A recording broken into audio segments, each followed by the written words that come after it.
Hello, folks, and welcome to yet another Rangers Review transfer special. In this show, we're going to look at the Uruguayan midfielder who has been linked with a move to Rangers, Damian Garcia, who plays for Peñarol over in Uruguay.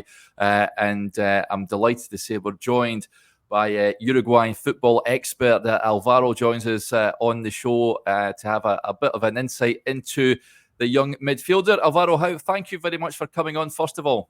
Oh, thank you so much for having me. Yeah, it's great to have you on. Of course, you've got a vast knowledge of Uruguayan football. In terms of this player, especially, he's an up-and-coming young midfielder, of course, 20 years of age, was part of the recent Uruguay squad that won the Under-20 World Cup. And he's quite highly rated, is he not, over in Uruguay at this moment in time? Very much so. I think he's been highly rated for a while now, actually, because around 2 years ago, he first, I think, made a name for himself when they won the Under-20 South American Championship club-wise for Peñarol. And then he was one of the outstanding players in the Under-20 Championship, which Uruguay finished in second. And that basically led to him going towards the World Cup, where, eventually he ended up winning it.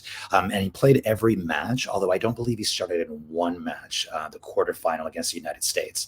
He came on as a substitute in that match, but for every other match, he was a consistent starter. Mm-hmm. Yeah, and what sort of player is he? Is he sort of a number 6, a number 8, or what sort of what's his best position?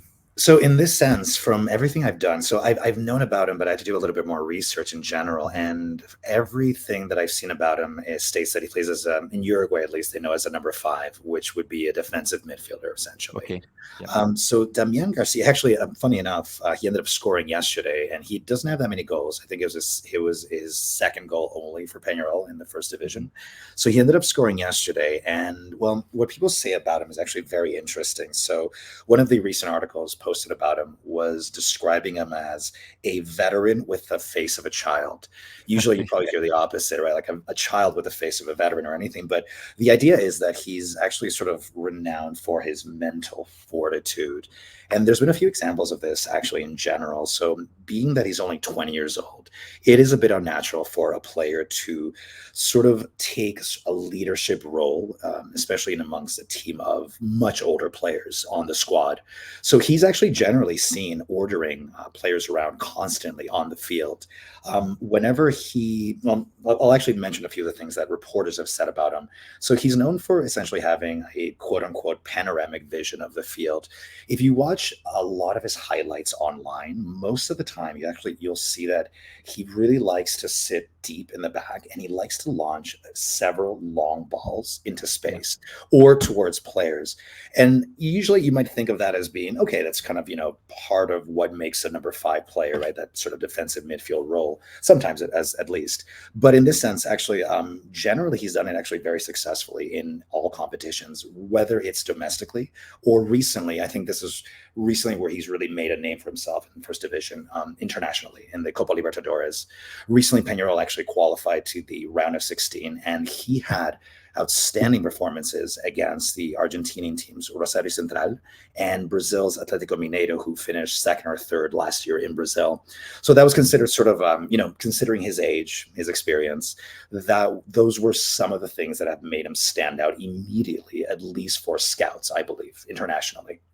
Yeah, I mean, Rangers have been linked with him, Alvaro. Has he been linked with the move to Europe before now, or is it sort of just getting ramped up? No, well, his manager is called La Salvia, and there's been talk before amongst the media, amongst a few reporters of Mexico, the MLS. His manager himself has actually mentioned these specific leagues as well recently.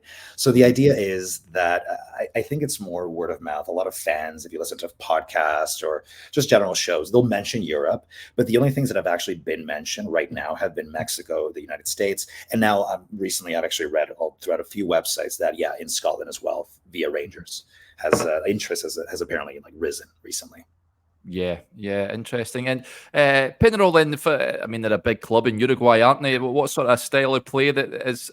Do they play? Do they play a possession-based game? Are they quite an attack-minded team? So from everything I've seen about Peñarol, and I suppose it does depend, whether they're playing internationally, of course, against ultra-attacking teams or locally. Most of the time, the formation seems to be a 4-5-1, and he is the number 5, essentially managing either. Almost all the plays start with him, which is very interesting. So all the praise he gets, one of the sayings in Uruguay and South America as well, is called a clean exit. A clean exit is una buena salida. It's essentially when a number 5 or a center midfield comes out, or actually he basically finds a way to start a play and continue it, whether through his own attributes, through a pass, or his own vision in general. So he doesn't seem to be a sort of a defensive midfielder who's just a hard crunching tackler and maybe passes a ball to someone else to start the play in general. He likes to take the responsibility himself. And you'll see that often with a lot of the highlights that are available online as well, like constantly showing that. Yeah, interesting stuff. Now, I've seen recently he was in a bit of a dispute with his club. He was looking for more money in terms of wages, and I've seen reports in the last half hour, last an hour, saying that he has reached an agreement with his club to stay until the end of this calendar year and get an increase in his wages.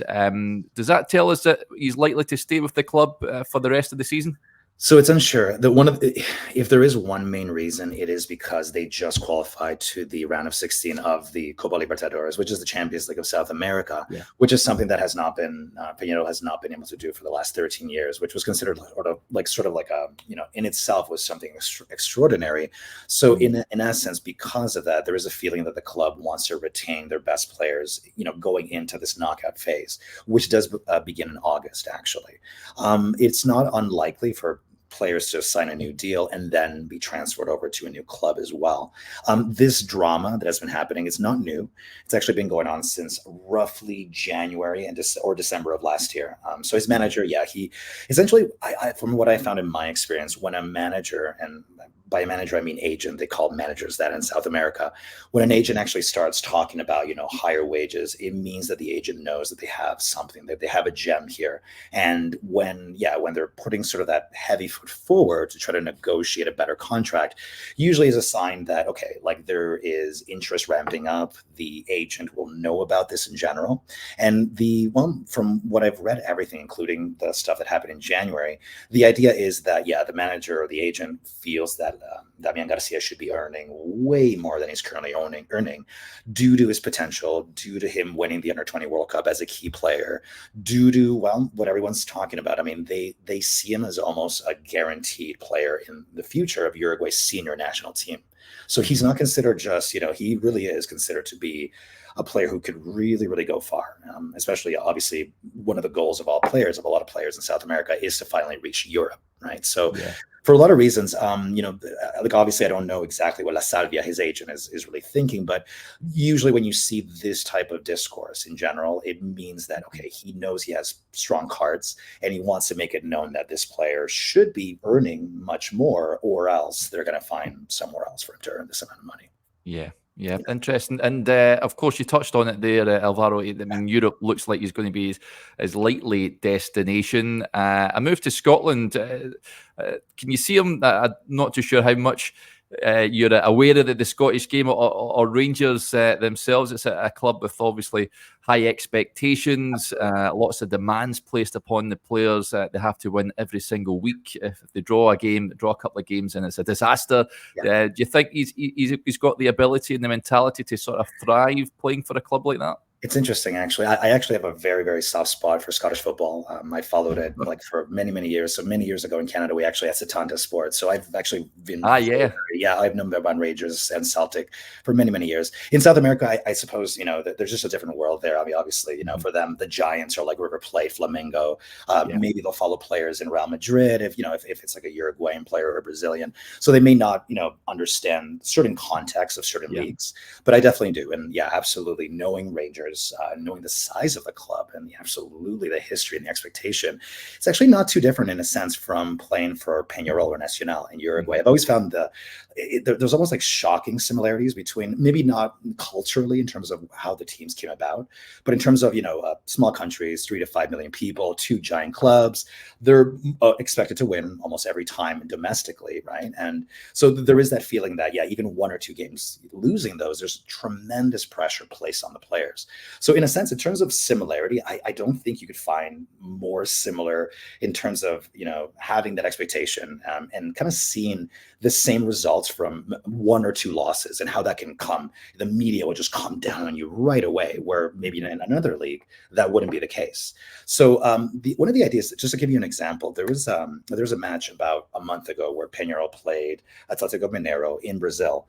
And Damian Garcia probably did maybe the worst era of his career so far. It's a very young career where he came out dribbling and something happened. He didn't see a pass that he was looking for.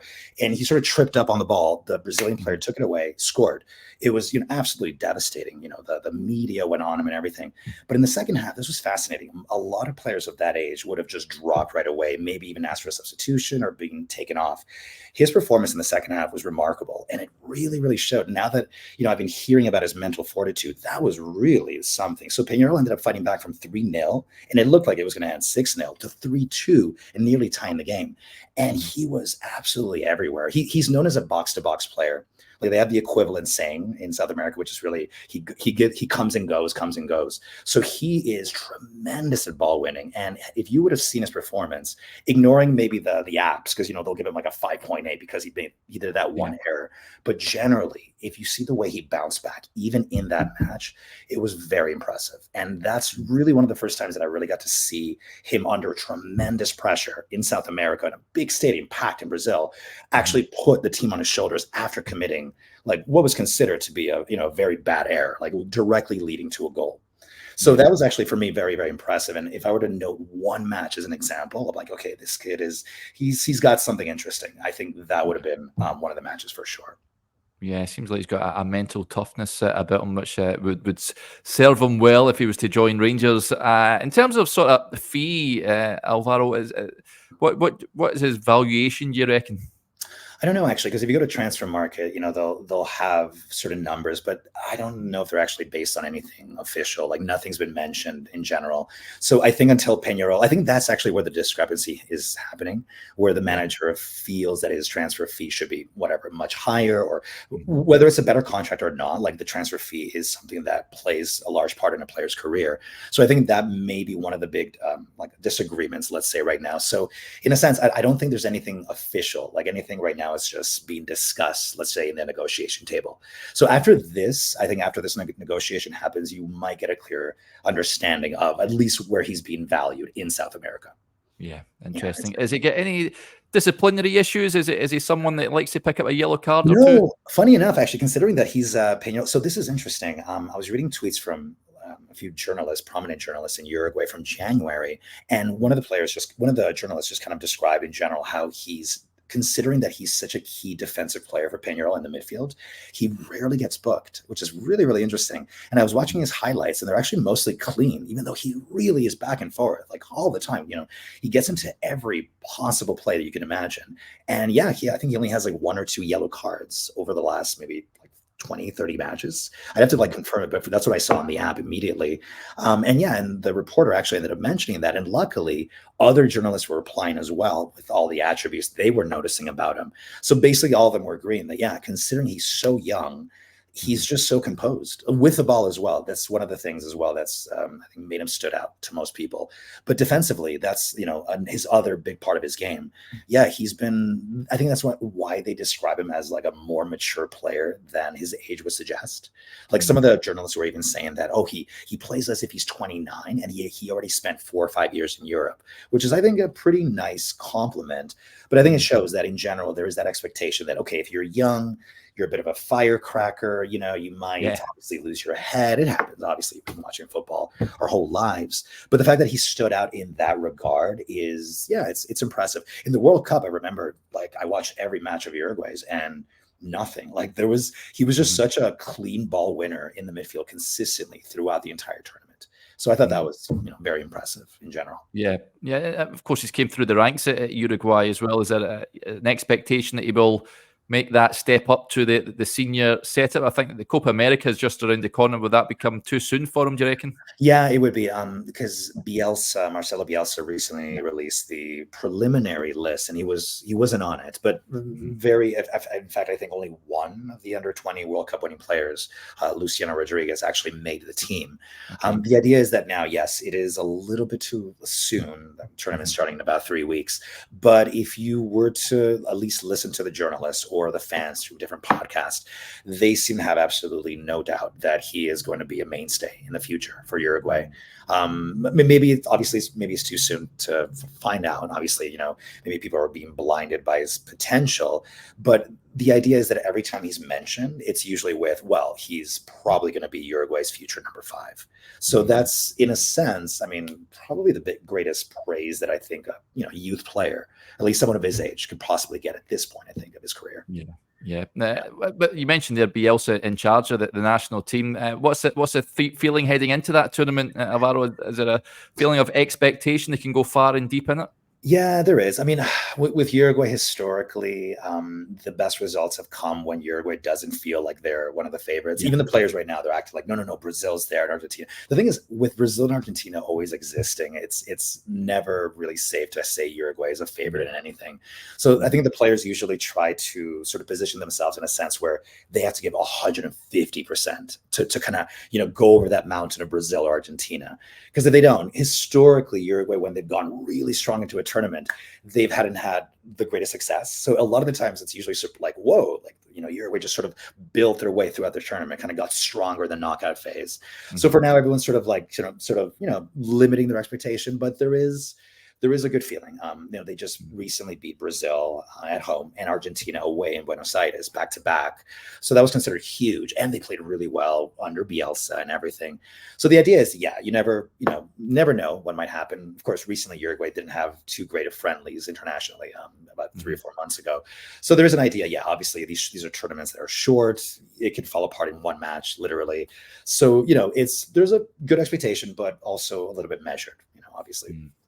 Interesting stuff. Well, it's been great having you on. I know you run the really great website, UruguayFootballHistory.com. If people want to go and read more about Uruguayan football, where can they find you, Alvaro? I guess on Twitter. Actually, it's funny. The website I'm still working on it. I'm officially releasing it in about 2 weeks, which is, I just have it out. So people can see it as it's being built. But really, it would be Twitter. So it'd be at Uruguay Foot English, or actually, sorry, Uruguay Football Ing. I changed it recently over a year ago. So that's really the main place. Yeah, if you were to look for information, really, just put Uruguay Football in English. You'll probably see me right away on Twitter. Yeah, super stuff. Well, it's been great having you on. Thank you very much for that insight into Damian Garcia. It's really appreciated. And maybe we'll have you on again sometime in the future, perhaps. Rangers have been linked with a number of South Americans, so I wouldn't put it past them being linked to many more Uruguayans here on in. But it's been great having you on, so thank you for coming on. Well, it's my pleasure. Thank you so much for having me. And honestly, I'd love to see Damian Garcia at Rangers, actually. I don't think there's ever been a Uruguayan player at either Rangers or Celtic. I think the last one was a player for Gretna in 2007, wow. I think. And I remember following him because I just have such a deep respect and appreciation for Scottish football that even I was like, wow, he's in Gretna. And I knew about Gretna. They went to the final with Hearts in 2006. Yeah. And I was just like, wow, and following him and everything. And sometimes when I tweet about his time in Gretna, that player retweets it even now. So apparently it was a very special time. But I would love to see for a player to just sort of widen the scope in Uruguay to actually get to know Celtic, Celtic and Rangers, the old firm, I think would be fantastic. So for him to join Rangers would be absolutely massive. Yeah. He certainly seems like the sort of player that I would be excited at seeing in the Rangers jersey next season. So it's one to keep an eye on for sure. Right, folks, hopefully you enjoyed that. And we'll speak to you a little later on.